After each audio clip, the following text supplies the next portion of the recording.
क्षण कर्म चेतन बंधकारु, कर्म के अवसान का कह कर स्वरूप यथार्थ जग का, जो किया उपकार है उसके लिए जिन वाणी माँ को वंदना शत बार है, वंदना शत बार है, वंदना शत बार है। ओम नमः सिद्धेभ्यः, ओम नमः सिद्धेभ्यः, ओम नमः सिद्धेभ्यः। सायंकालीन स्वाध्याय के क्रम में हम आप लोग सर्वज्ञ भगवान की और वस्तु स्वरूप की सत्ता को सिद्ध करने वाली अपूर्व रचना, छोटी सी रचना है अपने आप में, एक 4-6 घंटे में ही पढ़ी जा सके, सत्ता स्वरूप पंडित भागचंद जी के द्वारा लिखी गई बहुत सुंदर रचना है। इसके अंतर्गत हम आप लोग पेज नंबर 17 के ऊपर 17 आपके पास इसकी पीडीएफ फाइल अथवा साहित्य हो तो आप देख सकते हैं। पेज नंबर 17 के ऊपर एक बहुत सुंदर प्रकरण आया था कि जिनागम के स्तोत्र साहित्यों में, स्तुति साहित्यों में भक्तामर हैं, विशापहार स्तोत्र हैं, कल्याण मंदिर स्तोत्र हैं, जितना भी स्तोत्र साहित्य है उन स्तोत्र साहित्य में और पुराण आदि में भी ऐसा कहा जाता है कि भाई पूजन आदि से रोग दूर हो जाते हैं। जैसे तत्वार सूत्र के बारे में भी समाज में ये मान्यता है, 10 दिनों के हिसाब से 10 धर्म पर्युषण पर्व के अंतर्गत तत्वार सूत्र का पाठ करने की एक पद्धति है, सूत्र जी का पाठ। कई जगह तो रोज एक अध्याय का पाठ होता है, कई जगह तो रोज 10-10 अध्यायों का 10 दिन पाठ करते हैं लोग। देखिए, एक अध्याय का पाठ करें, 10 अध्याय का पाठ करें, सचमुच में तत्वार सूत्र केवल सूत्र पाठ का विषय नहीं है, बल्कि हर सूत्रों के अंतर्गत जो गहरे दार्शनिक और आध्यात्मिक तत्व हैं, उन तत्वों को हमें स्पर्श करना चाहिए। मतलब वो एक स्वाध्याय और चिंतन का हमारा विषय बनना चाहिए। कोई भी विषय होवे वो हमारे स्वाध्याय, अध्ययन और चिंतन का विषय बनता है, फिर वो अपने आप में एक आगम और अध्यात्म बन जाता है। तो ये एक बहुत बड़ी खूबी है। कोई भी एकाध कोई भक्ति की पंक्ति भी होवे, कोई पद होवे, जैसे सम्यक दर्शन ज्ञान चारित्राणि मोक्ष मार्गः, बस इस बात को भी हम आप लोग अत्यंत श्रद्धा पूर्वक यदि अपने जीवन में अपनाते हैं तो कहां से कहां हम आप लोग आगे बढ़ सकते हैं। एक छोटी सी मैं आपको कहानी की बात करूं, 2 ही मिनट में, कहानी तो नहीं बताऊं, लेकिन आपको केवल उसका मूल मर्म यहाँ मैं बताना चाहता हूँ। जैसे देखिए, आप सभी जानते हैं अंजन चोर की कहानी। अंजन चोर वो तो चोरी करके चला गया, भागा। जंगल में जब गया तो इधर नंगी तलवारें लेकर के राजपुरुष लोग, सेना के लोग, अधिकारी लोग उसे पकड़ने, उसे मारने के लिए दौड़ रही हैं पीछे। और वो पहुंचा तो देखा कि एक सेठ जी पेड़ के नीचे बैठे हैं और कुछ ध्यान कर रहे हैं। गया, चरण छुए और बोला, साहब मैं भागा भागा आया हूँ, मुझे ऐसी कोई विद्या प्रकट हो जाए कि मैं इनकी पकड़ में नहीं आऊं और मैं यहाँ से भाग जाऊं। ऐसी कोई आकाशगामिनी विद्या मुझे आप दीजिए तो मैं उसकी साधना करना चाहता हूँ। इस प्रकार से कहानी शास्त्रों में प्रसिद्ध है। तो देखिए आप, निशंकित संस्कार कैसे हैं उसके। अब सेठ जी ने नमोकार मंत्र सुनाया कि भाई तुम नमोकार मंत्र का जाप करो। योग एकाग्र हो जाएगा तो मैं सिद्धि हो जाएगी। अब वो लटका है ऊपर और पेड़ के ऊपर, और नीचे नंगी तलवारें खड़ी हैं, और नमोकार मंत्र सेठ जी ने सिखाया उसे, वो भी याद नहीं रहा। केवल उसने बस भाव से यही बोलता गया, यही बोलता गया, आड़म ताड़म कछूण जानम सेठ वचन प्रमाणम। ये कहानी तो आप लोगों ने सबने सुनी है, आड़म ताड़म कछून जानम सेठ वचन प्रमाण।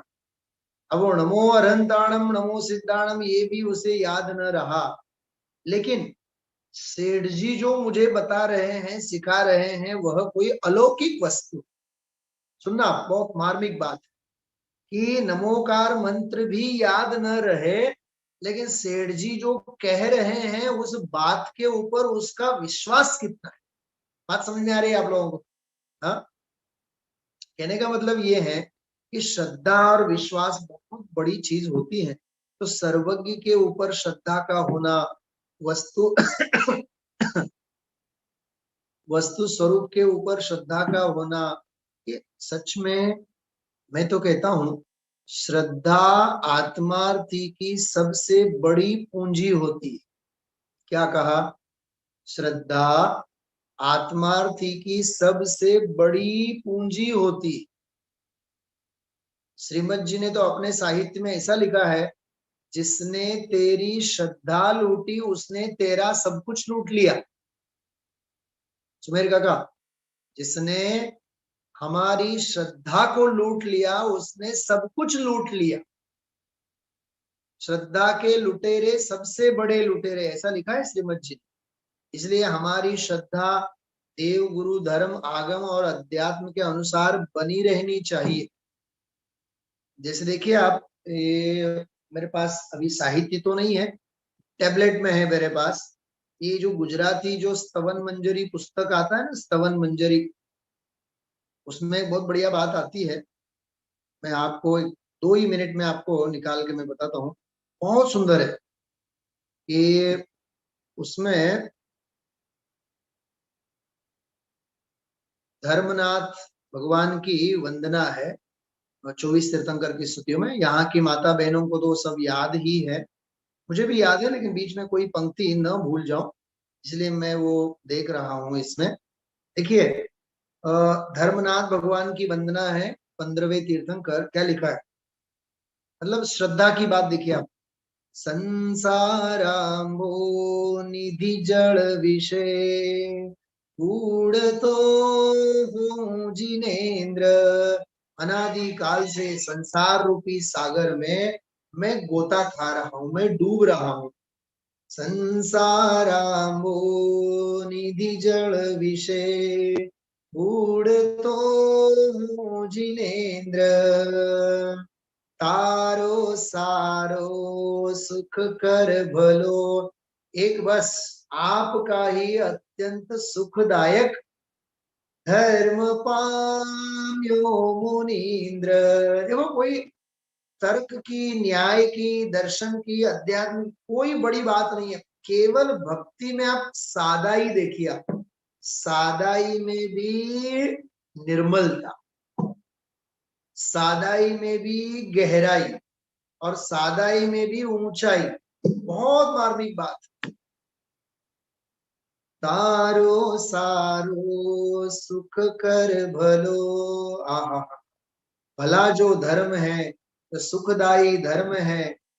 धर्म पाम्यो मुनीन्द्र। हे प्रभु, मैं अनादि काल से संसार रूपी सागर में डूबा जा रहा हूँ, लेकिन इस भव में मैंने आपका यह अत्यंत सुखदायी और श्रेष्ठ धर्म, भला धर्म, मैं तो कहता हूँ ये जो गुजराती में शब्द है ना, भलो धर्म, ये इतना सुंदर विशेषण है, इसके सामने हजारों साहित्य नगण्य है। भलो धर्म, अरे जिसमें हमारी भलाई छुपी हो, इसमें हमारा कल्याण छुपा हो, जिससे हमारा कल्याण सुनिश्चित, भलो धर्म। हाँ, गुजराती में यहाँ कहते हैं भलो मानस। हाँ, गुरुदेव श्री जब छोटे थे कॉलेज में, तो कुंवर जी भाई जो थे, कुंवर जी भाई सतीश कुमार, वो उनको कहते थे भोड़ा भगत छे। कुंवर जी भाई गुरुदेव श्री को कहते भोड़ा भगत छे। मराठी में भोड़ा भटजी।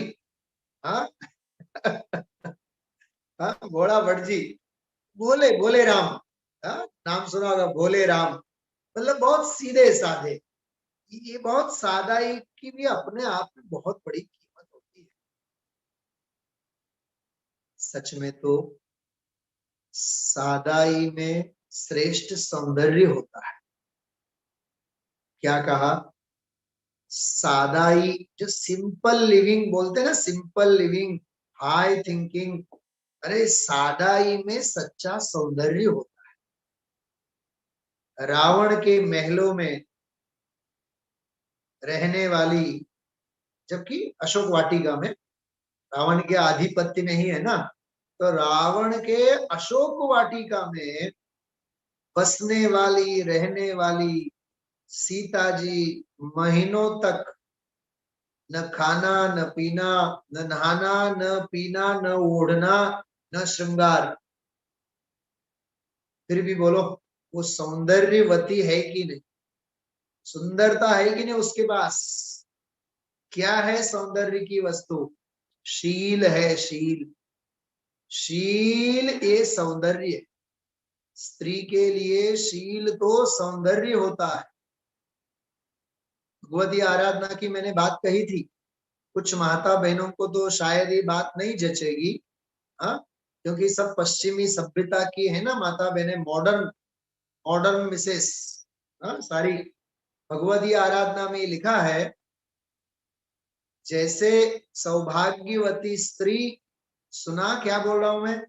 जैसे सौभाग्यवती स्त्री अपने पति को भोजन खिलाने के बाद ही स्वयं भोजन लेती है।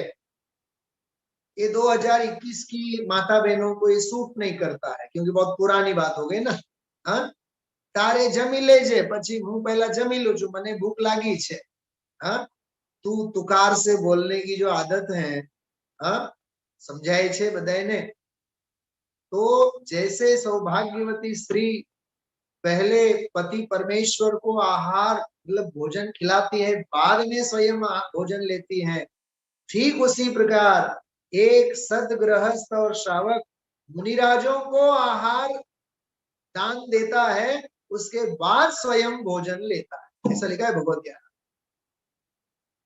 पहले अतिथि संहिता। तो ये भक्ति की बात है।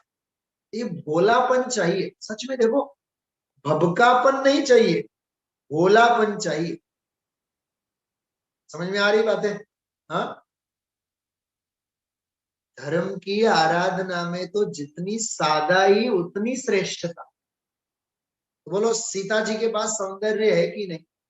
हाँ, सीता जी के पास सौंदर्य है, वो दुनिया की किसी भी नारी के पास सौंदर्य नहीं है। हाँ, क्योंकि उसके रोम रोम में राम बस रहे, उसके रोम रोम में राम बस रहे। हाँ, मेरे पास एक बहुत सुंदर गीत भी है इसका, बहुत सुंदर गीत है, डायरी कहीं है यहाँ, बहुत सुंदर है ये।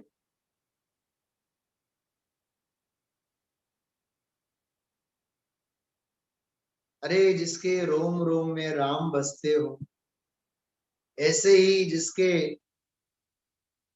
जिसकी परिणति में, जिस आत्म साधक परिणति में जिनेन्द्र भगवान का निवास हो, वो भोला भगत है। हाँ, छल नहीं, मायाचारी नहीं। देखो भाई, जीवन में भले ही दुनिया हम आप लोगों को बोल के पी जाए, क्या कहा, क्या कहा मैंने, समझ में आ रही बात? बधाई ने समझाई छे।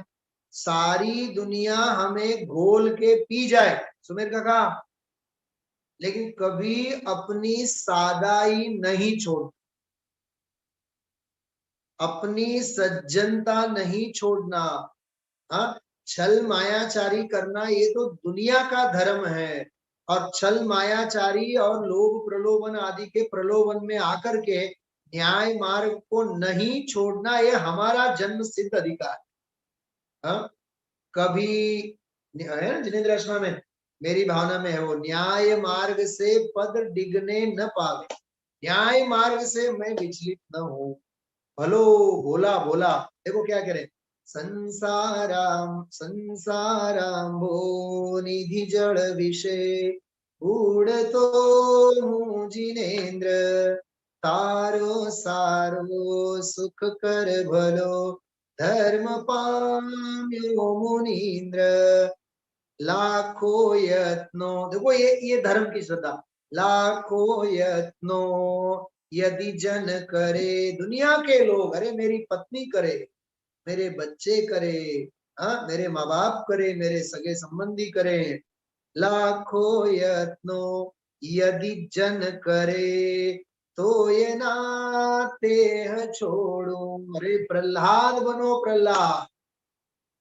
बाप जैसा हिरण्यकशिपु हाथ में तलवार लेकर के मारने भी आ जाए तो भी प्रहलाद के मुख से राम शब्द छूटे नहीं, और ये कहें बोल तू राम बोलेगा, यदि तू राम बोलेगा तो मैं 100 बार सोटी मारूंगा।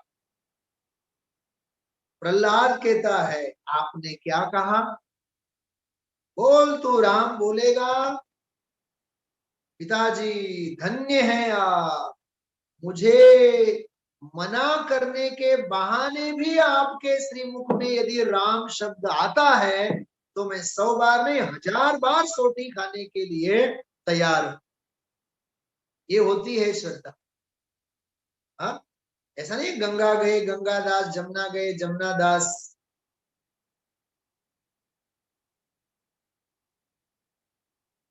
संशय और विपरीत मिथ्यात्व से धर्म मार्ग हमारा सधने वाला नहीं है, याद रखना इस बात को, बहुत दृढ़ता चाहिए, वस्तु स्वरूप के प्रति बहुत दृढ़ता चाहिए, तो ही ये मार्ग हमारा हो सकता है। हाँ पहला ही प्रवचन गुरुदेव श्री का 15वीं बार का, देखो मैं देख रहा था, आज पढ़ रहा था, इतना सुंदर उसमें, अविरल शब्द घनोग मल प्रक्षालित मल पल कलंका, मुनि भूरिपासित तीर्था, ऐसा लिखा है, मुनि भीरुपासित तीर्था, मुनि मुनि राजों ने धर्म की तीर्थ की भांति सेवा की, ऐसा ऐसा ऐसा श्लोक है, ये प्राचीन मंगलाचरण है। अविरल शब्द घनोग प्रक्षालित सकल भूतल मल कलंका, मुनि भूरुपासित तीर्था, सरस्वती हर तुनो दुरिता। हे सरस्वती, हे जिन धर्म, हे जैन धर्म, हे तत्वाभ्यास, हे तत्व ज्ञान, हमारे दोषों को दूर करो। मतलब हम निर्दोष होना चाहते हैं, अब हम सदोष नहीं रहना चाहते हैं, अब हम निर्मल होना चाहते हैं, अब हमें मलिन परिणति नहीं सुहाती। अभी अंत में मैं बहुत सुंदर आपके सामने यहाँ भजन प्रस्तुत करूंगा, जो रिकॉर्डेड है, बहुत सुंदर है, प्राचीन भजन है। देखना कैसा तत्व ज्ञान की महिमा कैसी होनी चाहिए, हमारी रोम रोम में, श्वास श्वास में तत्व ज्ञान बसना चाहिए। मुनि भीरुपासित, उदय बोलते हैं, संतोए सरस्वती ने सेवा करी। हाँ ये है समय सार वैभव भाग 1। देखो इसका पृष्ठ भी कैसा है, ऐसा लगता है कि जैसे कि कोई जिन मंदिर हो गए। हाँ इतना सुंदर है कि इसके पेज नंबर 4 के ऊपर है, संतोए सरस्वती नी सेवा करी, वाणी सर्वज्ञ अनुसारिणी छे, તેથી વાણીને પણ तीर्थ तरीके मुनिओए सेवा करी છે। तो जिनवाणी भी स्वयं तीर्थ है, तिरने का उपाय है। क्या अलौकिक, अरे आज के प्रवचन में बहुत बढ़िया बात आई थी, जो भी लोग हैं आज सुन रहे हैं, तीनों के बारे में कहा। एक तो केवल ज्ञान बधु जुए अने बधु जाने, भाव शुद्ध ज्ञान बधु जुए अने बधु जाने, बधु जाने एना अर्थमां लेवानुं।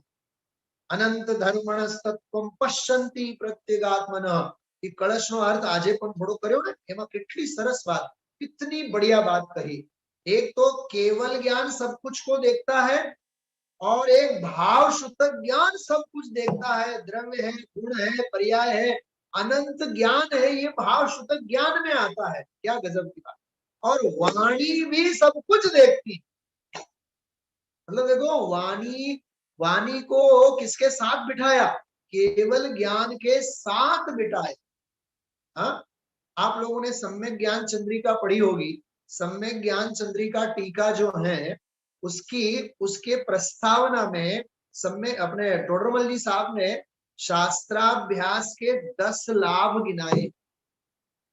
शास्त्राभ्यास के 10 लाभ, उसमें एक पॉइंट इतना बढ़िया आता है, अल्प ज्ञान होने पर भी लोकालोक का ज्ञान होता है। वहां शब्द है स्तोक। स्तोक ज्ञान होने पर भी, ऐसा है, मेरे पास है, उसकी पीडीएफ भी है, लेकिन मेरे पास गुजराती में है जहां तक मुझे याद है। गुणस्थान विवेचन। देखो, मैं चाहता हूं आपके सामने मैं प्रस्तुत करूं, जिससे कि आप लोगों को, भले गुजराती ही सही, लेकिन आप लोगों को थोड़ा सा उसकी महिमा भी आवे, और थोड़ा सा मूल में से आप पढ़ेंगे ना तो आपको बहुत आनंद आएगा। गुणस्थान विवेचन जो है ना, गुणस्थान विवेचन, उस ग्रंथ में ये सब लिया हुआ है। और शास्त्राभ्यास के तत्काल लाभों के साथ साथ वहां पंडित जी साहब ने 10 लाभ तत्काल गिनाए हैं, और उन 10 लाभों में इनकी बहुत सुंदर चर्चा की गई है। बहुत सारे शास्त्र हैं, उसको थोड़ा सा इसमें ढूंढने में भी देर लगे मुझे। खैर कोई बात नहीं, अभी तो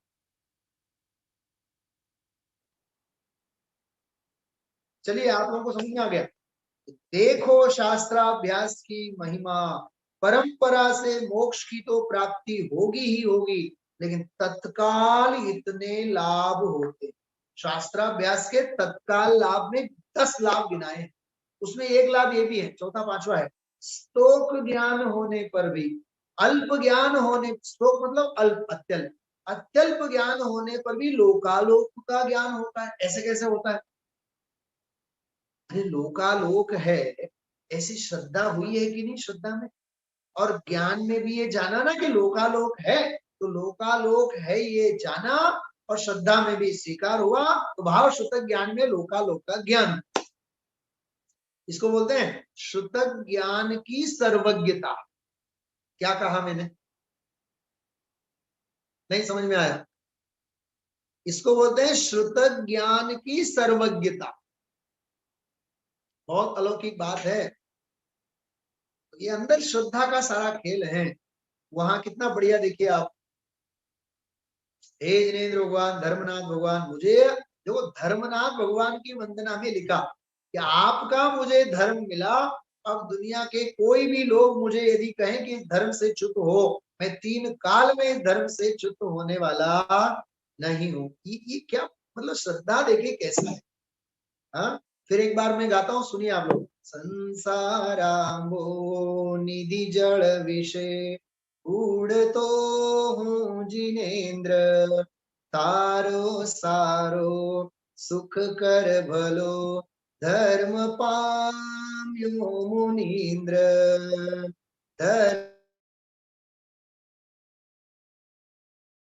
संसाराम्बो लाखो यत्नो यदि जन करे, तो ये नाते छोड़ू, नित्य धर्म प्रभु तुझ कने, भक्ति थी हाथ जोड़ू। लाखों यत्नो यदि जन करे, तो ये नाते छोड़ू। जिनेर्भक्तिर्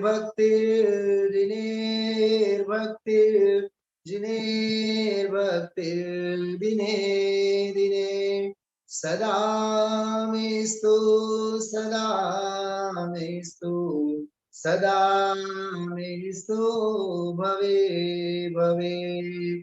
जिन धर्म विनिर्मुक्तो मां भुवं चक्रवर्त्यपि, सचिन्तोऽपि दरिद्रोऽपि, जिन धर्म निवारयन् शासनम। भाई और बहनों, ज्ञान कम हो चलेगा, लेकिन श्रद्धा परिपूर्ण होनी चाहिए। एक बूंद जो मोती बन गई। महादेवी वर्मा जी की बहुत सुंदर हिंदी साहित्य में कविता आती है, एक बूंद जो मोती बन।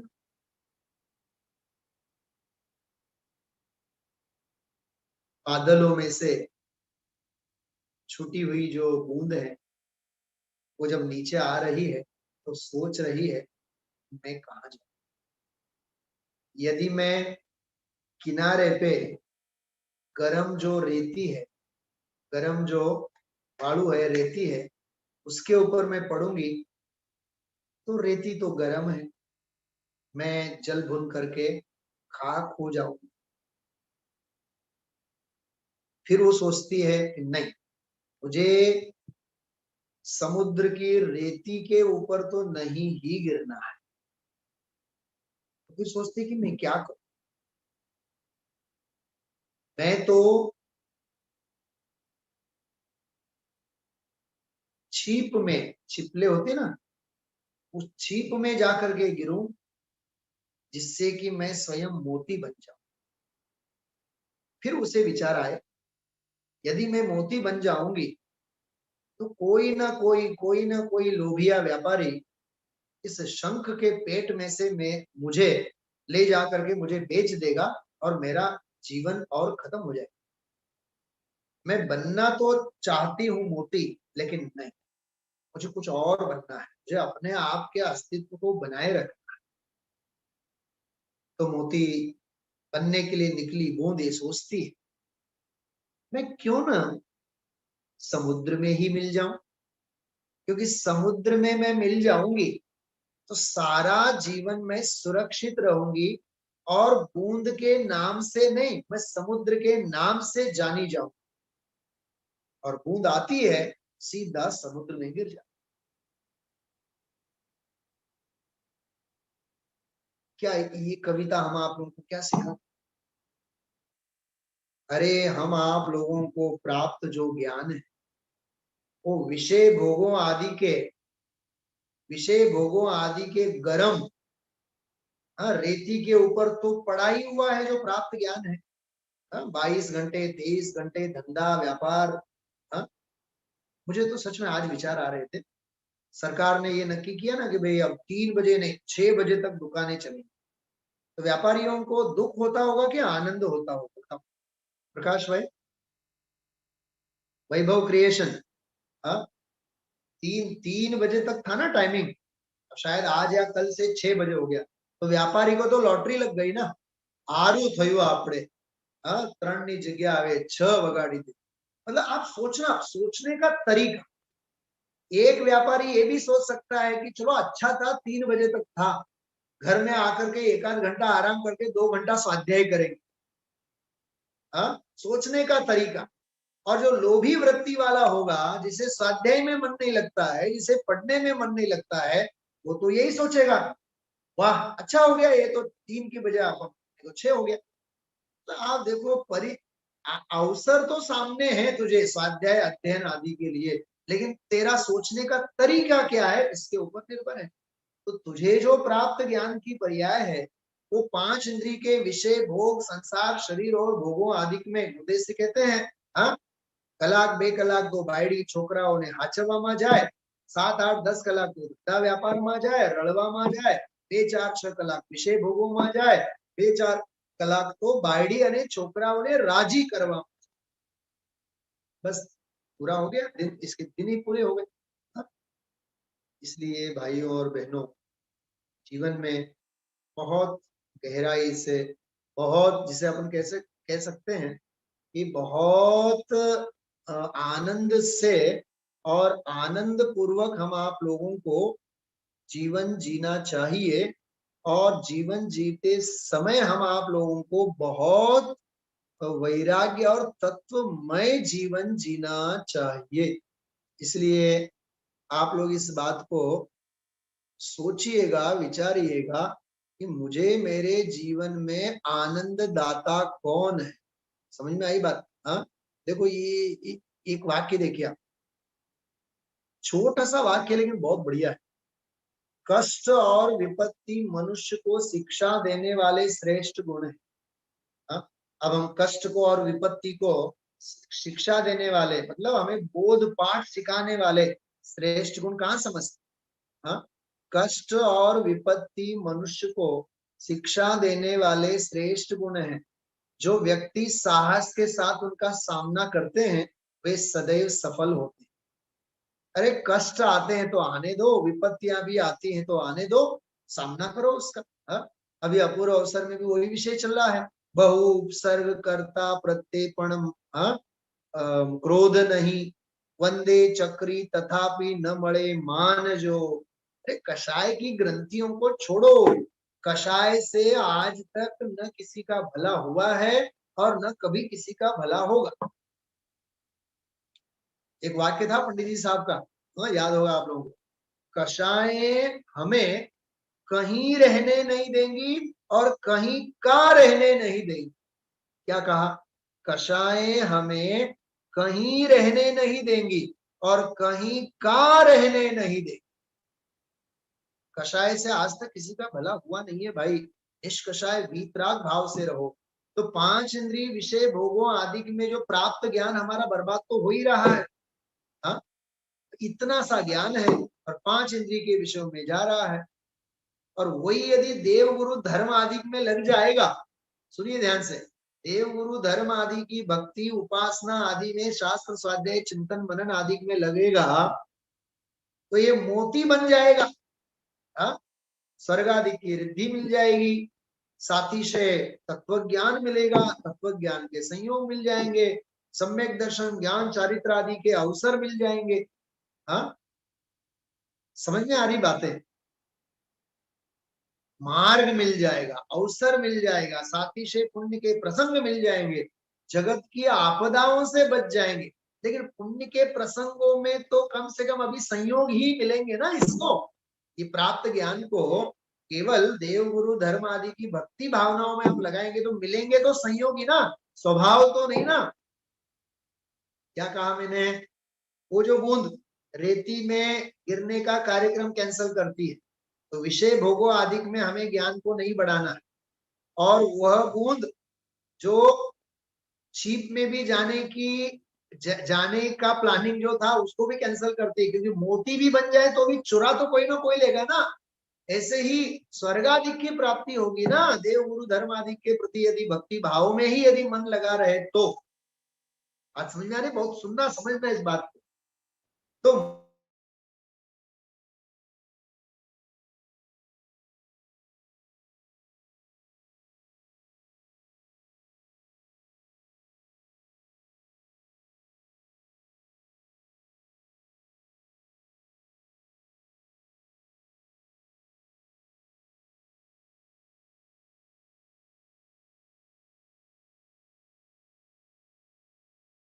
जानने रूप विराट विराट विराट अनंत ज्ञान के रूप में यदि परिणम ना हो, एक बात। दूसरी बात, ज्ञान को केवल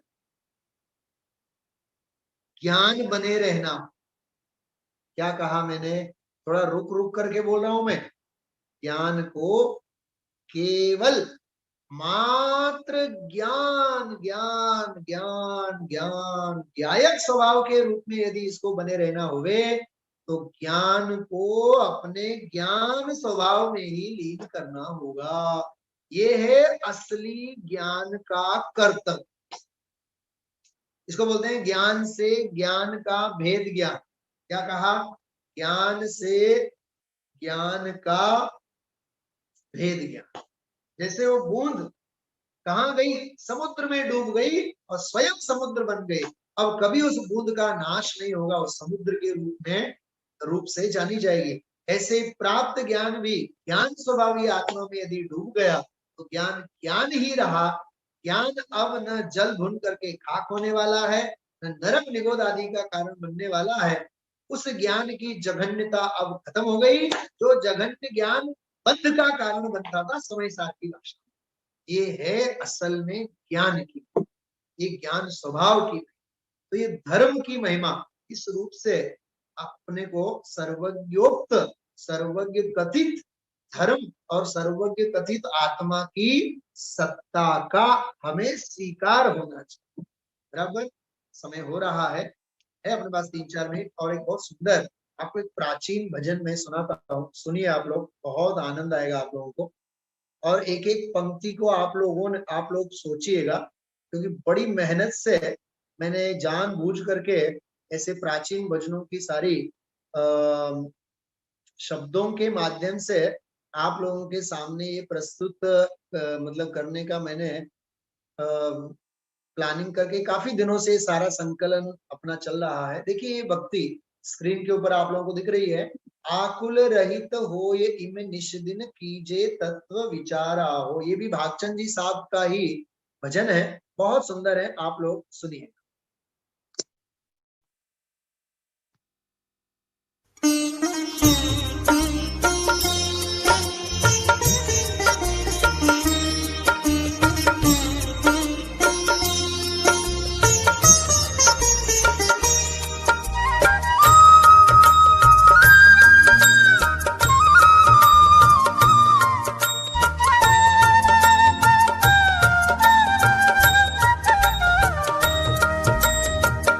आकुल रहित होए इमे निष्दिन कीजे तत्व विचारा हो। आकुल रहित होय इमे निष्दिन कीजे तत्व विचारा हो। को मैं कहाँ रूप है मेरा, को मैं कहाँ रूप है मेरा, पर है कौन प्रकारा हो। आकुल रहित होए इमे निष्दिन।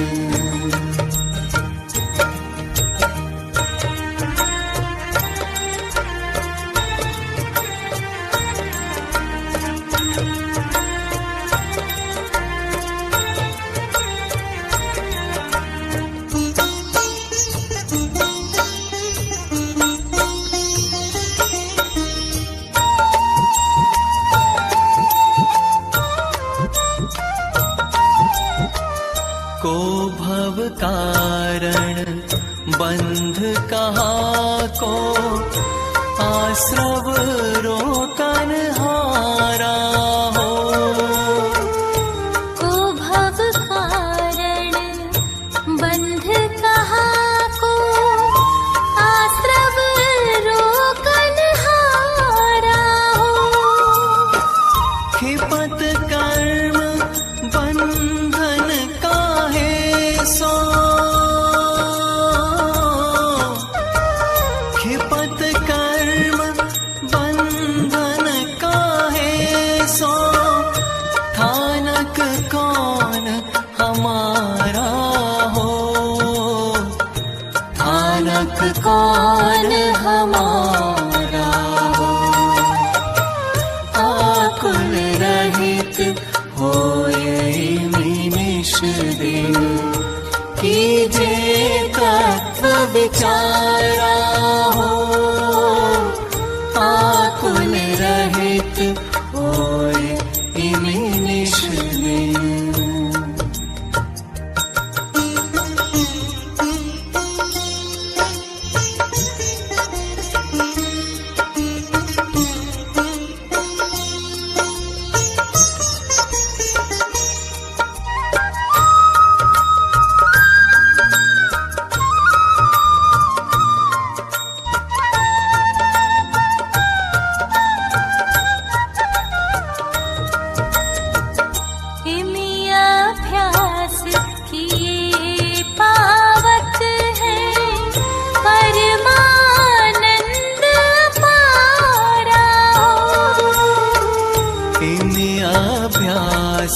किए पावत है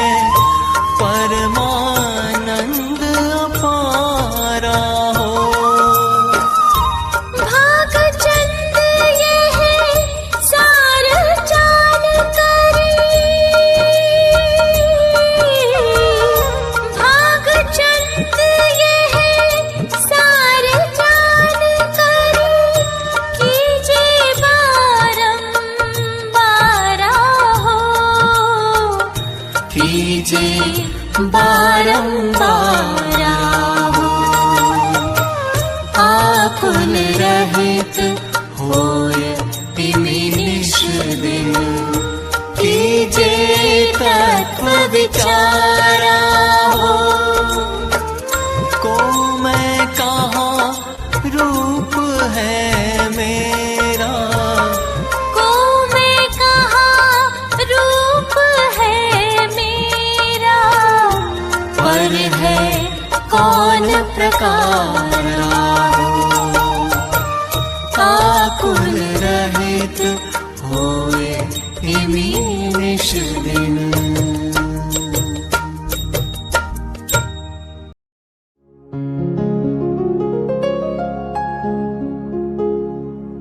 निज निधि निज में बताए, यह अनंत उपकार है उसके लिए जिन वाणी माँ को वंदना शत बार है, वंदना शत बार है, वंदना शत बार है।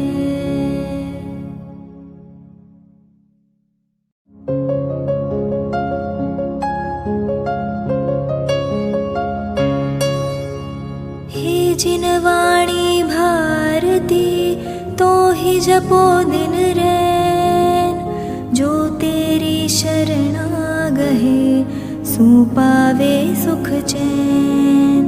जा वाणी के ज्ञान ते सूझे लोकालोक, सो वाणी मस्तक नवो सदा देत हो ढोक, सदा देत हो